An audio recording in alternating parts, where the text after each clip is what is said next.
চ্যানেলের সবচেয়ে পপুলার এবং প্রয়োজনীয় ভিডিওটি নিয়ে চলে আসলাম, অর্থাৎ 15 থেকে আমাদের চ্যানেলের সবচেয়ে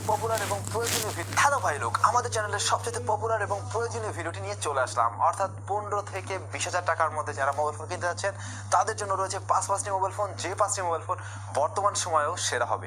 শুধুমাত্র দামের দিক বিবেচনা করে এই মোবাইল ফোনগুলোকে এই লিস্টে নিয়ে আসা হয়নি। তার মিনিমাম প্রসেসর রয়েছে স্ন্যাপড্রাগন 675 এর উপরে, ব্যাটারি থাকবে 4500 মিলিঅ্যাম্পিয়ারের উপরে। এছাড়া ক্যামেরা এবং অন্যান্য ওভারঅল কনফিগারেশন অবশ্যই ভালো হবে। এবং যাদের বাজেট এই মুহূর্তে 15,000 টাকা থেকে শুরু করে 20,000 টাকার মধ্যে রয়েছে, তারা এই 5টি মোবাইল ফোনের মধ্যে যে কোনো একটি মোবাইল ফোন চুজ করতে পারেন। এবং অবশ্যই এই ফোনগুলোই বর্তমান সময়েও ভালো হবে। পুরো ভিডিও জুড়ে আমি আপনাদের সাথে থাকছি স্যাম, আপনারা দেখছেন স্যাম জোন। যারা নতুন রয়েছেন সাবস্ক্রাইব করে আমাদের পরিবারের একজন হয়ে যাবেন। 5 নম্বর পজিশনে আমাদের যে মোবাইল ফোনটি রয়েছে এবং যার দাম 15,000 টাকার আশেপাশেই রয়েছে, এই মোবাইলটির মডেলটি হচ্ছে ভিভো U20। এই বাজেটের ভিতরে আপনার জন্য যথেষ্ট ভালো হবে। মোবাইল ফোনটির বর্তমান বাজার মূল্য রয়েছে 15,990 টাকা, অর্থাৎ অলমোস্ট 16,000 টাকা। তবে এর যে কনফিগারেশন রয়েছে তা কিন্তু সত্যিই যথেষ্ট ভালো। এর ফ্রন্ট প্যানেলে আমরা পাচ্ছি 6.53 ইঞ্চি IPS LCD ডিসপ্লে, যেটা একটি ফুল HD প্লাস রেজলিউশনের ডিসপ্লে। এর প্রসেসর হিসেবে আমরা পাচ্ছি স্ন্যাপড্রাগন 675 অক্টাকোর প্রসেসর এবং এর গ্রাফিক্স সেকশনকে পাওয়ার করবে Adreno 612। এই প্রসেসর সম্বন্ধে আপনারা খুব ভালোভাবে জানেন। Redmi Note 7 Pro-তে এই প্রসেসরটি দেওয়া হয়েছিল এবং যে মোবাইল ফোনটি বর্তমান সময়েও বাজারে চাহিদা রয়েছে এবং যথেষ্ট ভালো একটি মোবাইল ফোন, এবং এই প্রসেসরটা সত্যিই যথেষ্ট ভালো একটি প্রসেসর। মোবাইল ফোনটি পাওয়া যাবে দুইটি ভ্যারিয়েন্টে, একটি হচ্ছে 4GB এবং অন্যটি 6GB। এর সাথে রয়েছে 64GB ROM। এবং মোবাইল ফোনটির সবচেয়ে ভালো আরেকটি বৈশিষ্ট্য হচ্ছে এটা UFS 2.1 সাপোর্টেড। সুতরাং বুঝতেই পারছেন এখান থেকে ভালো রকমের স্পিড পাবেন ডাটা ট্রানজাকশনের সময়। এর রিয়ার ক্যামে আমরা পাবো তিনটা ক্যামেরা সেটআপ। এর মেইন ক্যামেরাটি রয়েছে 16 মেগাপিক্সেলের, এর সাথে রয়েছে একটি 8 মেগাপিক্সেলের আলট্রা ওয়াইড লেন্স এবং তারপরে রয়েছে একটি 2 মেগাপিক্সেলের ম্যাক্রো লেন্স। ম্যাক্রো লেন্স থাকার কারণে আপনারা এখানে ম্যাক্রো ফটোগ্রাফিও করতে পারছেন। আর এর ফ্রন্ট ফেসিং হিসেবে আমরা পেয়ে যাচ্ছি 16 মেগাপিক্সেলের ক্যামেরা, অর্থাৎ বোথ সাইডে আমরা 16 মেগাপিক্সেলের ক্যামেরা পাচ্ছি।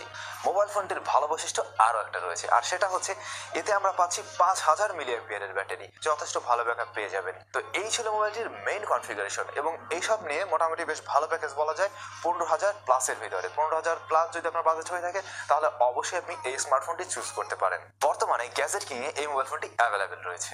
নাম্বার 4 পজিশনে আমরা দুইটা মোবাইল ফোনকে চুজ করেছি। মেইনলি আমরা যে মোবাইল ফোনটিকে সাজেস্ট করতে পারি সেটা হচ্ছে রিয়েলমির পক্ষ থেকে Realme 5 Pro। Realme 5 Pro এই বাজেটে যথেষ্ট ভালো একটি মোবাইল ফোন। মোবাইল ফোনটির দাম রয়েছে 16,800 টাকা, অর্থাৎ আপনার বাজেট যদি আর একটু বেশি হয়, 16,000 প্লাস হয়, সেই ক্ষেত্রে আপনি 16,800 টাকার বিনিময়ে এই মোবাইল ফোনটি পেয়ে যাবেন। প্রথমত মোবাইল ফোনটি একটি পলিকার্বনেট বিল্ড মোবাইল ফোন এবং এর ফ্রন্ট প্যানেলে আমরা পাচ্ছি 6.3 ইঞ্চ IPS LCD ডিসপ্লে, যেটাও কিনা ফুল HD প্লাস রেজলিউশনের। এই মোবাইল ফোনটিতে আমরা এর প্রসেসর হিসেবে যা পাচ্ছি, এর প্রসেসর হিসেবে পাওয়া যাবে স্ন্যাপড্রাগন 712 অক্টাকোর প্রসেসর এবং এর গ্রাফিক্স সেকশনকে পাওয়ার করবে Adreno 616। মোবাইল ফোনটি পাওয়া যাবে তিনটি ভ্যারিয়েন্টে, এখানে রয়েছে জিবি, 6GB এবং 8GB। এর সাথে রয়েছে 64GB এবং 128GB পর্যন্ত রমের ব্যবস্থা। মজার ব্যাপার হচ্ছে এই মোবাইল ফোনটির ব্যাক সাইডে আমরা পেয়ে যাবো কোয়াড ক্যামেরা সেটআপ। 4টি ক্যামেরা রয়েছে, আপনারা অলরেডি সবাই জানেন। এর প্রধান লেন্সটি রয়েছে 48 মেগাপিক্সেলের, এর সাথে রয়েছে একটি 8 মেগাপিক্সেলের আল্ট্রা ওয়াইড লেন্স, তারই সাথে রয়েছে একটি 2 মেগাপিক্সেলের ম্যাক্রো এবং আরেকটি লেন্স 2 মেগাপিক্সেলের ডেপথ সেন্সর হিসেবে ব্যবহার হবে। অবশ্যই ক্যামেরা সেটআপটিও খারাপ নয়, যথেষ্ট ভালো একটি ক্যামেরা সেটআপ। যারা ক্যামেরার ভেরিয়েশন চাচ্ছেন, আপনার বাজেট 16,000 প্লাস, আপনি ক্যামেরার ভেরিয়েশন চাচ্ছেন, আপনি অনেক ধরনের ফটোগ্রাফি পছন্দ করেন, তাদের জন্য অবশ্যই এই মোবাইল ফোনটি ভালো হবে। এর ফ্রন্ট ফেসিং হিসেবে আমরা পেয়ে যাবো 16 মেগাপিক্সেলের ক্যামেরা। 16 মেগাপিক্সেল দিয়ে আপনি অনায়াসে আসলে ভালো সেলফি তুলতে পারবেন। এই মোবাইল ফোনটির ব্যাটারি হিসেবে আমরা যা পাচ্ছি, এটাতে আমরা ব্যাটারি হিসেবে পাবো 4035 মিলিঅ্যাম্পিয়ারের ব্যাটারি। সুতরাং ব্যাটারিও একেবারে খারাপ না, 4000 প্লাস মিলিঅ্যাম্পিয়ারের ব্যাটারি যেহেতু অবশ্যই ভালো ব্যাকআপ পাওয়া যেতে পারে। তবে এই বাজেটেই এর বিকল্প আরেকটি মডেল রয়েছে, আর সেই মডেলটি হচ্ছে গিয়ে রিয়েলমির পক্ষ থেকে Realme X। এটা শুধুমাত্র তাদের জন্যই যারা আসলে পপ আপ সেলফি ক্যামেরা পছন্দ করেন, অর্থাৎ ডিসপ্লেতে কোনো ধরনের নচের ঝামেলা থাকবে না, তাদের জন্য রয়েছে Realme X। Realme X এর এই ফোনটা মোটামুটি একটু পুরোনো মডেল হয়ে গিয়েছে, তারপরেও এটা কিনতে পারেন। 16,500 টাকার বিনিময়ে এর চাইনিজ ভ্যারিয়েন্ট যেটা 4GB সেটা পাওয়া যাচ্ছে, আপনারা চাইলে সেটাও নিতে পারেন। ওই মোবাইল ফোনটিও ভালো রয়েছে। তবে এখানে আরও একটি অপশন রাখা যেতে পারে Redmi Note 7 Pro, সেটা কিন্তু বর্তমান সময়েও যথেষ্ট ভালো একটি মোবাইল ফোন, সেটাও আপনারা দেখতে পারেন। আমাদের 3 নম্বর পজিশনে যে স্মার্টফোনটি রয়েছে সেটাও ভিভোর পক্ষ থেকে। এর মডেলটি হচ্ছে Vivo Z1 Pro। Vivo Z1 Pro সত্যিই যথেষ্ট ভালো মোবাইল ফোন এই বাজেট সেগমেন্টে এসে। মোবাইল ফোনটির দাম আনঅফিসিয়াল ভাবে বর্তমানে রয়েছে 18,000 টাকা। যাদের বাজেট 18,000 টাকা তারা চাইলে এই স্মার্টফোনটি নিতে নিতে পারেন। অবশ্যই 18,000 টাকা বাজেটের মধ্যে এই মোবাইল ফোনটি ভালো হবে। এই মোবাইলটির কনফিগারেশন সম্বন্ধে অবশ্যই জানবো, তার আগে বলে নিচ্ছি যাদের স্মার্টফোন একটু স্লো কাজ করছে বা একটু স্লো হয়ে গিয়েছে তারা চাইলে এই ভিডিওটি দেখে নিতে পারেন। এখানে অনেকগুলো টিপস শেয়ার করা হয়েছে যেগুলো আপনি মেনে চললে অবশ্যই আপনার স্মার্টফোনটা আগের মতো ফাস্ট হয়ে যাবে। ভিভো Z1 Pro আমরা ডিসপ্লে হিসেবে পাচ্ছি 6.53 ইঞ্চ IPS LCD ডিসপ্লে। এটা কি 19:9 অ্যাসপেক্ট রেশিও ডিসপ্লে, অবশ্যই ফুল HD প্লাস রেজলিউশনের, এবং ভালো বিষয় হচ্ছে এই ডিসপ্লেতে রয়েছে একটি পাঞ্চ হোল সিস্টেম। অর্থাৎ আমরা আগের মোবাইলগুলোর মতো এখানে কিন্তু ইউ শেপ নচ পাচ্ছি না, এখানে আমরা পাচ্ছি পাঞ্চ হোল। পাঞ্চ হোল থাকার ফলে অবশ্যই একটু আধুনিক লাগবে এবং যারা পাঞ্চ হোল পছন্দ করেন তারা চাইলে এই মোবাইল ফোনটি চুজ করতে পারেন। এর প্রসেসর সেকশনে আমরা পাচ্ছি স্ন্যাপড্রাগন 712 অক্টাকোর প্রসেসর এবং গ্রাফিক্স সেকশনকে পাওয়ার করবে Adreno 616। তো এই স্মার্টফোনটি যারা আসলে একটু এই বাজেটের ভিতরে গেমার রয়েছেন তাদের জন্য ভালো হবে, আপনি গেমিং এর জন্য এই স্মার্টফোনটি নিতে পারেন। পাবজি লাভার যারা রয়েছেন এই বাজেটে আপনারা মোটামুটি ভালো একটা সাপোর্ট এর থেকে পেয়ে যাবেন। র্যাম রম হিসেবে যা থাকছে 4GB 6GB 64GB 128GB রয়েছে রম হিসেবে। এর ক্যামেরা সেট হিসেবে আমরা যা পাচ্ছি, রিয়ার ক্যামেরা থাকছে 16 মেগাপিক্সেলের মেইন ক্যামেরা, তার সাথে রয়েছে 8 মেগাপিক্সেলের একটি আলট্রা ওয়াইড লেন্স এবং 2 মেগাপিক্সেলের ডেপথ সেন্সর, এবং এর ফ্রন্ট ফেসিং হিসেবে আমরা পাচ্ছি 32 মেগাপিক্সেলের ক্যামেরা। তো এইখানে এসে যারা আসলে সেলফি পছন্দ করেন বা ফ্রন্ট ফেসিং দিয়ে আপনারা কোনো ব্লগিং করেন অথবা ফ্রন্ট ফেসিং ক্যামেরাটা কি আপনি ভিডিওর জন্য ব্যবহার করতে চান তারা চাইলে এই স্মার্টফোনটি ব্যবহার করতে পারেন। অনেকেই আসলে এই বাজেটে এসে বলেন যে ভাইয়া আমি আসলে ফ্রন্ট ফেসিং দিয়ে ভিডিও করতে চাই, আমি ব্লগিং করতে চাই বা ভিডিও শুট করব, সেই ক্ষেত্রে কোন স্মার্টফোনটা ভালো হবে? এই স্মার্টফোনটা দেখতে পারেন, এটাতে ভালো প্রসেসর রয়েছে, একই সাথে ফ্রন্ট ফেসিং হিসেবে 32 মেগাপিক্সেল পাচ্ছেন। সুতরাং যাদের ফ্রন্ট ফেসিং ক্যামেরার দিকে একটা গুরুত্ব রয়েছে তারা চাইলে এই স্মার্টফোনটি দেখতে পারেন। এর ব্যাটারি হিসেবে আমরা যা পাচ্ছি 5000 মিলিঅ্যাম্পিয়ারের ব্যাটারি পাচ্ছি। 5000 মিলিঅ্যাম্পিয়ারের ব্যাটারি দিয়ে অবশ্যই একদিন চলে যাবে। তো এবার আসা যাক 2 নাম্বার পজিশনে। 2 নাম্বার পজিশনে আমাদের কোন স্মার্টফোনটি রয়েছে? 2 নাম্বার পজিশনে রয়েছে স্যামসাং এর পক্ষ থেকে একটি দারুণ মোবাইল ফোন, আর তা হচ্ছে স্যামসাং গ্যালাক্সি M30s। এই মোবাইল ফোনটিকে 2 নাম্বার পজিশনে নিয়ে আসার পিছনে কারণ হচ্ছে প্রথমত এর একটা ব্র্যান্ড ভ্যালু রয়েছে, তারপরে এতে আমরা পাচ্ছি মোটামুটি ভালো একটি প্রসেসর, একই সাথে ব্যাটারি এবং ক্যামেরা সবকিছু মিলে যথেষ্ট ভালোই হবে। তো এই স্মার্টফোনটির বর্তমানে যে দাম রয়েছে তা হচ্ছে 19,300 টাকা। 19,300 টাকার বিনিময়ে এই স্মার্টফোনটি পাওয়া যাবে এবং এটা একটি polycarbonate built mobile phone. Mobile ফোনটির ফ্রন্ট প্যানেলে আমরা যা পাচ্ছি 6.4 ইঞ্চ সুপার অ্যামোলেড প্যানেলের ডিসপ্লে পাচ্ছেন। যারা সুপার অ্যামোলেড লাভার রয়েছেন এই বাজেটে এসে এই মোবাইল ফোনটি চুজ করতে পারেন, অবশ্যই ভালো হবে। এবং এটা একটি ফুল এইচডি প্লাস রেজলিউশনের ডিসপ্লে, ডিসপ্লেতে থাকবে একটি ইউ শেপ নচ। এর প্রসেসর হিসেবে আমরা যা পাচ্ছি Exynos 9611 অক্টাকোর প্রসেসরটা আমরা এখানে পেয়ে যাবো, যেটা একটি যথেষ্ট ভালো মানের প্রসেসর, এবং এই প্রসেসর দিয়ে কিন্তু আপনি গেমিং পাবেন এবং একই সাথে মাল্টিটাস্কিং সব ধরনের কাজগুলো যথেষ্ট ভালোভাবেই করতে পারবেন। এটা অবশ্যই একটি ভালো মানের প্রসেসর। এর গ্রাফিক্স সেকশনকে পাওয়ার করবে Mali Z72 MP3। মোবাইলটির র্যাম হিসেবে আমরা পেয়ে যাব 4GB এবং 6GB। এর সাথে রয়েছে 64GB এবং 128GB পর্যন্ত রম। ভালো বিষয় হচ্ছে এটা UFS 2.1 সাপোর্ট। মোবাইল ফোনটির রিয়ারে থাকছে ট্রিপল ক্যামেরা সেটআপ, যেখানে ব্যাক সাইডের বামটি কিন্তু একটু তুলনামূলকভাবে বড়। এর মেইন ক্যামেরাটি হচ্ছে 48 মেগাপিক্সেলের, এর সাথে রয়েছে একটি 8 মেগাপিক্সেলের আল্ট্রা ওয়াইড লেন্স এবং তারই সাথে রয়েছে একটি 5 মেগাপিক্সেলের ডেপথ সেন্সর। অবশ্যই এর ক্যামেরা কোয়ালিটিও যথেষ্ট ভালো রয়েছে। এই বাজেটে এসে স্যামসাং এর পক্ষ থেকে এটা অবশ্যই একটা ভালো অফার। মোবাইল ফোনটির ফ্রন্ট ফেসিং হিসেবে আমরা পাচ্ছি 16 মেগাপিক্সেলের ক্যামেরা, ফ্রন্ট ফেসিংও খারাপ নয়। সবচেয়ে ভালো বিষয় হচ্ছে এই স্মার্টফোনটিতে আমরা পেয়ে যাব 6000 মিলিঅ্যাম্পিয়ারের ব্যাটারি। বুঝতেই পারছেন কেমন চার্জিং ব্যাকআপ পাওয়া যাবে। আমরা 4000 5000 থেকে কিন্তু সন্তুষ্ট, তারপরে যদি এটাতে দেওয়া হয় 6000 মিলিঅ্যাম্পিয়ারের ব্যাটারি তাহলে তো চিন্তা করার কোনো কারণ নেই, ইচ্ছা করলে আরেকজনের মোবাইল ফোনকে আপনি চার্জ করতে পারবেন।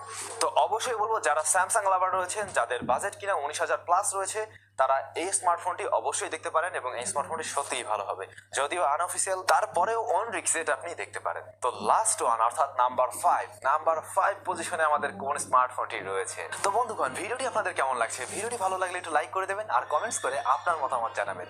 মোবাইল ফোনের রিফ্রেশ রেট সম্বন্ধে যদি আপনার কোনো আইডিয়া না থাকে ভিডিওটি দেখে নেবেন। নাম্বার 5 পজিশনে আমি দুইটা স্মার্টফোনকে রেখেছি।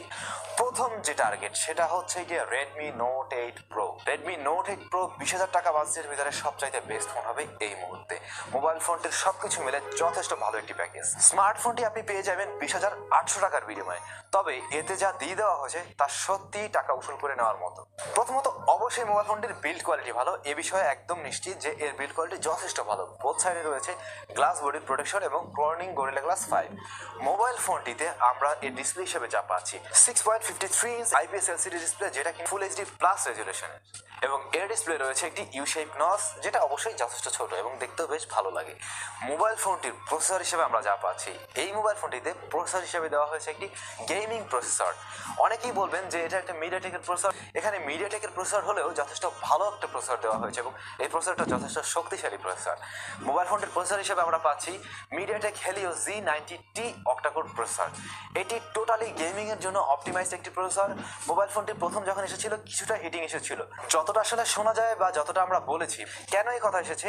কারণ হচ্ছে যদি আপনি অন্যান্য ফোনের সাথে কম্পেয়ার করেন ওই সময়টাতে, সেই হিসেবে তুলনামূলকভাবে একটু হিটিং ইস্যু বেশি মনে হয়েছে।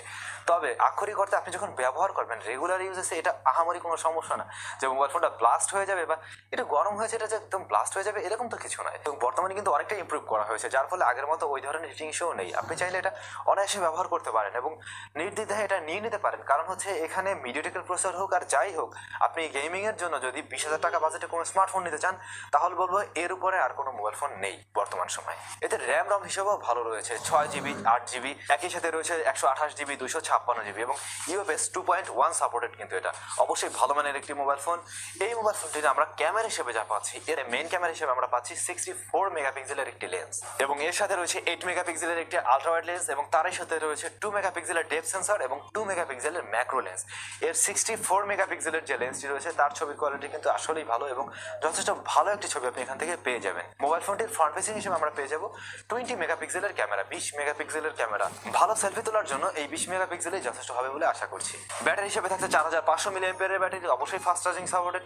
তো সবকিছু মিলে একটা ভালো প্যাকেজ। 20,800 টাকায় এটা একটা ভালো অফার বা ভালো প্যাকেজ বলা যায়। তবে এই বাজেটেই এসে যারা আসলে একটু সুপার অ্যামোলেড ডিসপ্লে চাচ্ছেন এবং আপনি আসলে ওই লেভেলের প্রো লেভেলের গেমার না, মোটামুটি আপনার একটা প্রসেসর হলেও চলে যায়, তাদের জন্য কিন্তু আর একটা অপশনও রয়েছে, আর তা হচ্ছে রিয়েলমি এক্সটি। রিয়েলমি এক্সটি আপনি চাইলে এখানে দেখতে পারেন। রিয়েলমি এক্সটি আর এই মোবাইল ফোনটির ক্যামেরা সেকশন একই, দুইটা মোবাইল ফোনে একই রকম ক্যামেরা রয়েছে। তবে আমি এখানে বলবো এক্সটির চাইতে 8 প্রোর ক্যামেরার কোয়ালিটি কিছুটা ভালো। একই রকম লেন্স হলেও কিছুটা ভালো বেটার ছবি দিতে পারে রেডমি নোট 8 প্রো। তো সেই ক্ষেত্রে ক্যামেরার জন্য আপনি আবার এটাও দেখতে পারেন। রিয়েলমি এক্সটির আমরা প্রসেসর হিসেবে পাচ্ছি স্ন্যাপড্রাগন 712 অক্টাকোর প্রসেসর, যেটা কিনা আপনি রিয়েলমির পক্ষ থেকে রিয়েলমি 5 প্রোতেই পেয়ে যাবেন 16,000 প্লাস বাজেটে। এটাও একটা বিষয়। তো আপনারা চাইলে এই স্মার্টফোনটিও দেখতে পারেন। এটা 21,000 টাকায় পাওয়া যাবে। প্রথমত দামও একটু বেশি এবং পারফরমেন্সের দিক থেকে সে কিন্তু একটু নিচে রয়েছে। তো সেই হিসেবে আমার মনে হয় আপনার রেডমি নোট 8 প্রোটাই দেখা উচিত হবে। তবে আপনার বাজেট যদি আর একটু ভালো হয় তাহলে আবার আপনি অন্য অপশনে যেতে পারেন, সেটা হচ্ছে রিয়েলমি X2 তে যেতে পারেন। রিয়েলমি X2 আবার মোটামুটি বেশ ভালো হবে, তো সেটা আপনারা দেখতে পারেন। তো ওভারঅল এই ছিল আমাদের মোটামুটি মোবাইল ফোনগুলো। আপনার বাজেট যদি 15,000 কিছুটা প্লাস থেকে শুরু করে আপনার 20,000-এর মধ্যে হয় তাহলে অবশ্যই এই মোবাইল ফোনগুলো দেখতে পারেন। তো এখন আপনারা অনেকেই চিন্তা করতে পারেন যে ভাই 15,000 বললেন, কিন্তু আপনি শুরু তো করেছিলেন 15,000 প্লাস দিয়ে।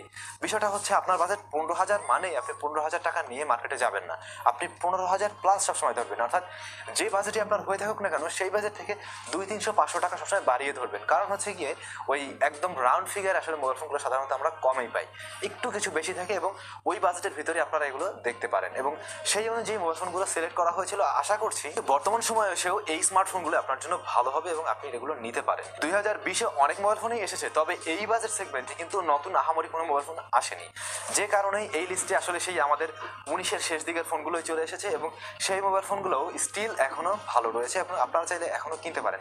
কোনো সমস্যা নেই, নির্দ্বিধায় এগুলো নিয়ে নিতে পারেন এবং নিশ্চিন্তে ব্যবহার করতে পারেন। আজকের ভিডিওটি ভালো লাগলে অবশ্যই লাইক, কমেন্টস আর শেয়ার করবেন, আর যারা নতুন রয়েছেন সাবস্ক্রাইব করে আমাদের সাথেই থাকবেন।